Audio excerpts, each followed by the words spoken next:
just want to click this Yep. on your thing, you just kind of Microphone's actually this outside. side, yeah, so if you just put it down. Yep. Okay. And just a little bit. Nope, you're fine. Come up a little more. So. Switch. First question to get rolling. So if you could, just so I have that on the clip, correct? If you could say and spell your name. My name is Vanessa Hellpeter, VANESSA Okay. And do you have a title? I mean, I don't know if this is like in conjunction with the church. I don't know if you have a title with the church or if you're just a regular resident just doing that and this is where you go to church and they're helping you out or? So, yeah, no, I was actually a lifelong resident for 27 years, born right in Lapeer Hospital and grew up between Lapeer County and Tuscola County, but most all of my raising was in Lapeer County. Hillside Discipleship, before they were even Hillside, they were Barrington Church. They were on Barrington Road just off of Daly, and I actually became familiar with them through a friend of mine, and it was based on youth group. So I started with them about the age of 13, and then we started working with making friends with other kids in the surrounding communities, and I mean, this church would go all the way from Barrington Road out near Lum area, and they would drive all the way out to Fostoria to get me from my dad's and bring me out to do youth group, and I've been with them ever since. We're familiar with mission trips. We did a mission trip down to Louisiana, and we went and cleaned up after Hurricane Katrina, and that was interesting.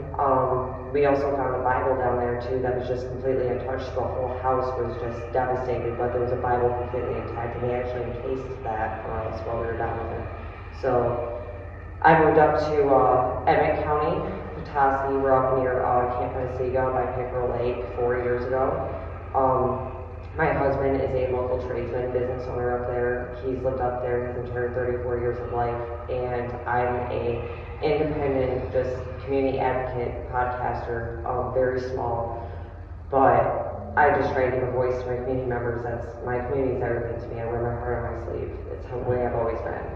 I get loud, and I just, that's how I am. So, came down here, and it's literally a community with community standing point.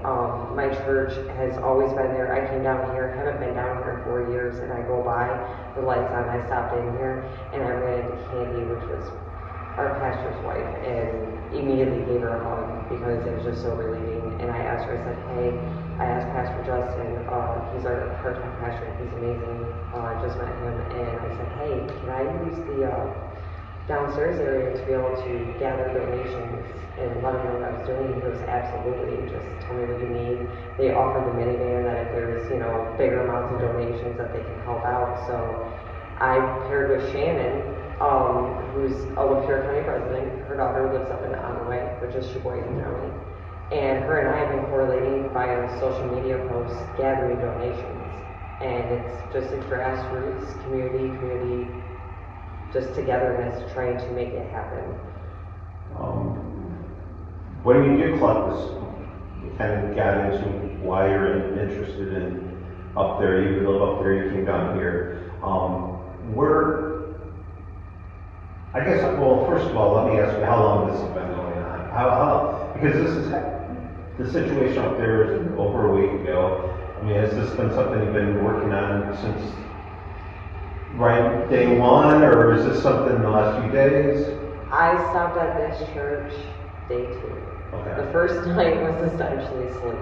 Like, my husband and I, we were on 3 days of no sleep. We were both completely burnt out, no energy, stressed out, making sure our kids were okay. We evacuated April 1st. I was in the store April 2nd. Then it was trying to get my brain together with large amounts of coffee of where do I start? So I started with my church. After that, I started trying to get some posts out on Facebook, but a lot of people thought that it was like a scam, which I don't blame them. There's a lot of scams out there on social media and anything on the internet, honestly. And then it doesn't really make sense why resident Petoskey would be down here, but a lot of people recognize me, recognize what I was doing, but the biggest issue was that there wasn't very much news coverage at the time for the actual depth of the devastation that was going on up there, so people were just seeing like ice storm, power outage, governor went up, National Guard. They didn't realize that we weren't getting federal funding, that it wasn't, they weren't seeing the big picture. And it's also, there's a difference in community up there compared to down here. There's a difference in how you make money. There's a difference how businesses run. There's a difference in how the community comes together. I went through culture shock for the first year. So trying to remember my roots when I came down here and where to begin took a lot of coffee. And Shannon actually was my first glimpse of hope with that, because her and I talked as soon as I seen her post, and since me and her groomed up, it's just been, let's go. What is it like up there? I mean, you had to evacuate. How are you even personally impacted by this and those around you up there? So, we get storms up there. It's cold. We get like effects. We get high winds. That's normal. The first night we're like, okay, it's 10 o'clock. We lost power. Great Lakes Energy Cooperative, which is member owned. It's not like DTE down here. It's not like Consumers Energy. Consumers Energy is up there, but it's essentially Great Lakes Energy, Consumers Energy, and Brazil Iowa Electric and Gas, which is also a member owned cooperative. So you're talking more smaller guys. We normally only lose power for maybe like 2 hours, and they're amazing and we get it back. But the problem is that the first night there was so much destruction from ice. Everything was encased. Once the power went out, all you could hear on our property, which is a 20-acre parcel, and it's got 2/3 of it that's highly wooded, is you would hear trees uprooting, snapping from the middle up, or limbs coming down, and for 2.5 days straight, all day long, you would hear 30 to 40 boom, crack, and just hope it wasn't hitting the house. All you hear is silence. I was even wondering, honestly, how wildlife was handling that, because everything's quiet, everything's dark, other than by day 2 you have generators running. The other thing that a lot of us community members were kind of concerned about up there was the 2 first days were storms, ice, sleet, snow. Gaylord then got hit by a small tornado on the second day. And then we had that Saturday and Sunday. Monday and Tuesday we had a small break in the weather. It was 30 to 40 degrees out for the day, but at night it was dipping down to below freezing. Wednesday got hit by another storm. Thursday, Friday, decently okay. That weekend came, we got hit with another high windstorm. And then we just got like an additional over 5 inches of accumulation of snow. So what would be normal up there, we're struggling with, because it's nothing but trees. Our poles are snapping. They've replaced over 800 miles of cable, electrical cables. We lost 3 substations. We lost transmission lines. We lost cell towers. That was another thing. We had no cell service during the day, unless if you sat your phone down on a surface after 10 o'clock at night. So you would spend all night trying to figure out what gas stations had gas, what gas stations had power. They could get a fuel truck that day and you would go to get gas and it's dried out. So you've got people that may or may not have generators, they may or may not have heat. The people in the city of Petoskey was my first worry at first. They have either electric baseboard heat, or they may have a furnace, you can't start it. They have stove tops, but you gotta worry about carbon monoxide. I mean, there's more modernization of living up there too. Even the wealthier, they may have a fireplace, you know, and our wonderful masons like my husband himself, they do all the fireplace work, but it may not heat the whole house. They may have a generator, it's only gonna last so long, but everything's for the most part electric up there. So that's another thing, it's modernization. We were fortunate enough to have a wood furnace and a fireplace, but with the wood furnace, we can't bring the heat up or just allow it to radiate because it's going to work the whole bottom of the wood furnace. So we went fireplace. It's near the end of winter, it's on spring. We ran out of our seasoned wood, so we're mixing seasoned green and it's smoking out our house. And then we bring out the last bit of our fuel for the generator. Nearest gas station at that point, that fuel was Grayling. That's a 45-minute trip, and we have to cut our way through in order just to get to 75. So between water, people filling up buckets with snow to melt it down on whatever they have, whether it's a fireplace or a propane stovetop, anything you can light manually. People are melting down snow and ice, which, by the way, it takes 15 5-gallon buckets of snow melted down to make one 5-gallon bucket. So we've all learned a lot from this, but it was hard. It was scary. No. What have you been collecting and how will it be used? So far what we've collected is, my first phone call was to the Pregnancy Resource Center in Fauquier. I became a single mom at a very young age. They helped me through my first 2 children, so I again went back to my roots. And I told these ladies what was going on, and they immediately, anything from size newborn to size 7 diapers, they weren't able to give pull-ups or good nights, especially for kids with disabilities. But we were able to get up to size 7 diapers. We got baby formula. I told them some of the specific baby formula that some babies were needing because they can't get access to it. They provided that. We have baby food, socks, clothes, blankets. I called Valerie's Gallery and they gave me the rest of the winter inventory, so we have more coats and everything else because at least no matter what at night, if it is cold, you got a coat on with a blanket. They provided blankets as well. New to consignment, they gave me at least like 12 to 15 bags. I mean, big bags, just filled with everything that they had from pants, sweatshirts, coats, blankets, shirts, socks. We collected boots and shoes.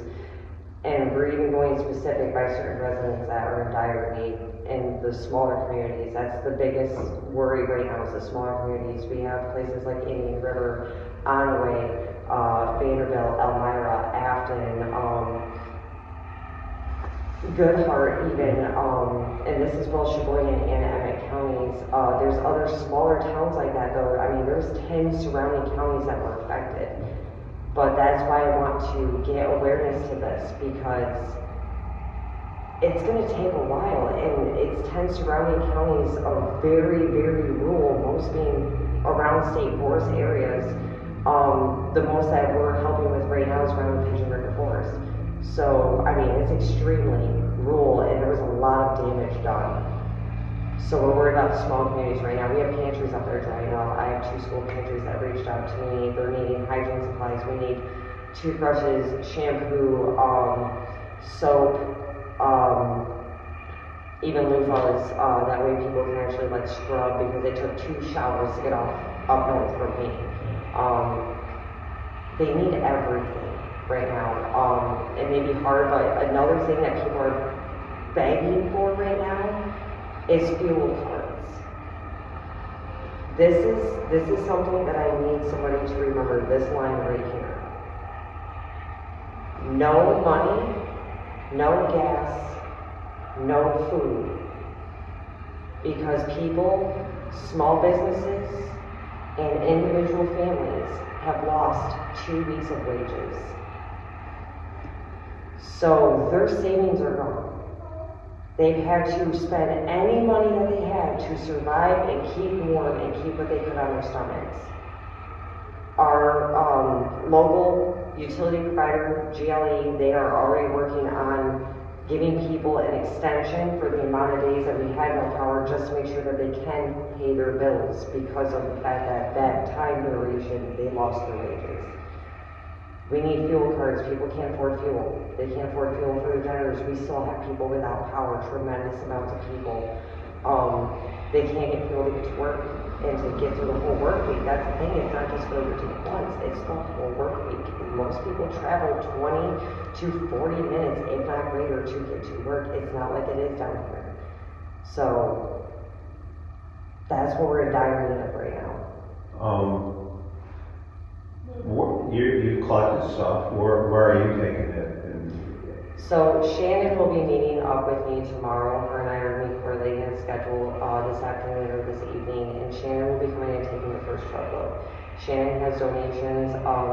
She's also gonna grab the donations from here, and whatever we can fit in the truck is going to go in the truck. She's going right up to Onway, and we're hoping that whatever doesn't go to Onway is going to Indian River. And then we've networked with locals up there, again, grassroots community. Those community members that we trust, they're all in the trades.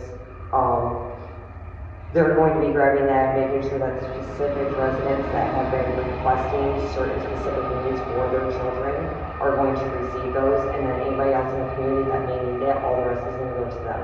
So that's what we're doing, and as long as our community needs help, we're going to bring it to them. Okay.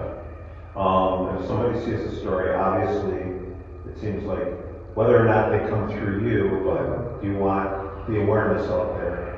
Yes. What do you hope that the people down in our viewing area do when they do see the story?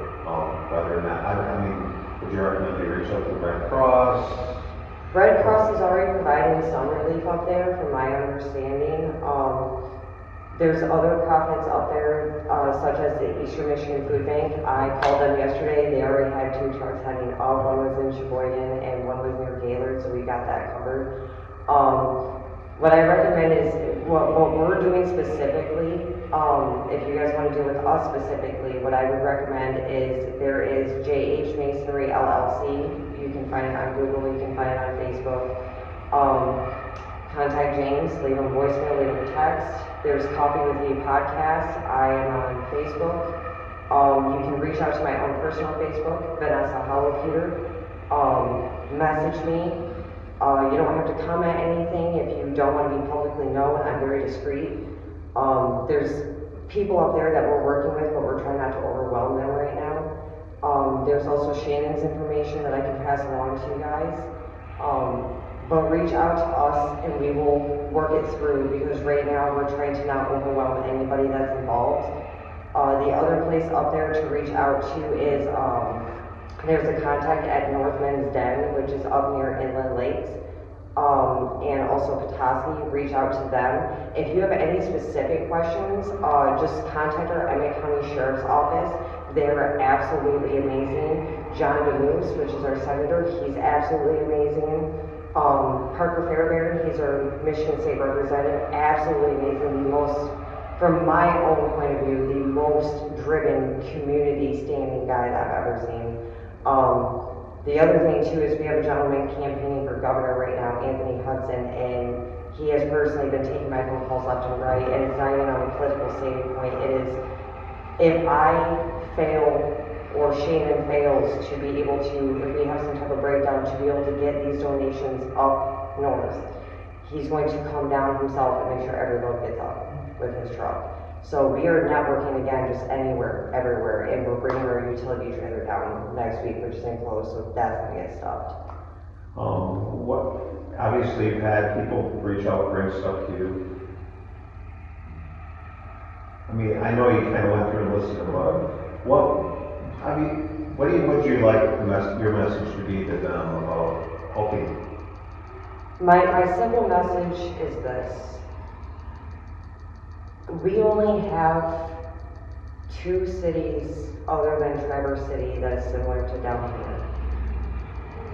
Petoskey has a population similar up here. Gaylord has a population similar up here. But we have very, very, very small communities all in between that, and it's all wooded.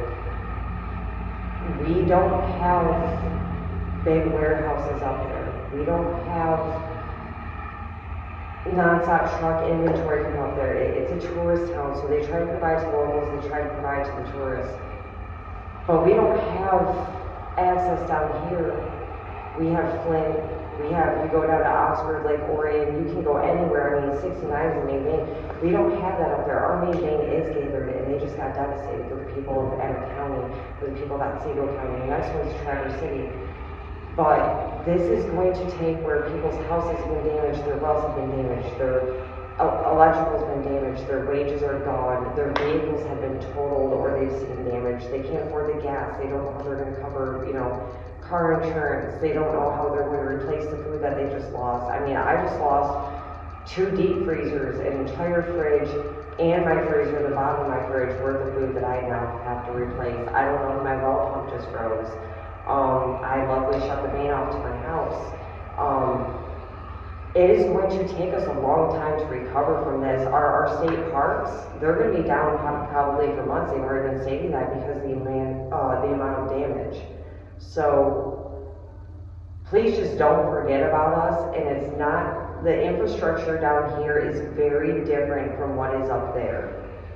The only similarity is the people, honestly, that have moved up there and they have primary residents that are similar to the vacational residents up there.